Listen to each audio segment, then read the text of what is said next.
Ito ang tinatawag na the Brookwood Triangle Hub. Kung mapapansin nyo, yung ulo ni Axel ay halos nasa likod na ng balikat ng babae.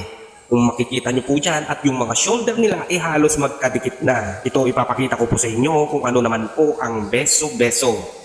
Yan naman ang beso-beso mga kapatid. O, makita nyo ang pinagkaiba. Kitang-kita nyo naman yung beso-beso magkadikit yung pisngi. At nagsalita na rin po yung dalawang sangkot na si Axel at si Christine na wala pong nangyaring halik. Kasi ako po that time, alam ko sa sarili ko na wala naman siyang talagang intention na halikan ako. Wala akong nakikitang ginawa niyang mali.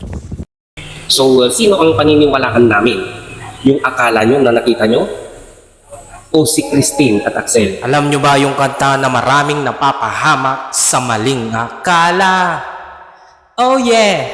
O baka mataas na ang bill mo sa kuryente o ang mahal na ng binabayaran mo ng bill sa kuryente, subukan mo itong power saver na to. So yan, once ma'am na napailaw ka ma'am, bababa po siya. Kasi once ma'am na yung ilaw o appliances mo, unang-unang mong pina-on or sinaksak, siya yung ano ma'am, hindi niya na kayang isig yung pag-bloom o pagtaas ng kuryente na papasok.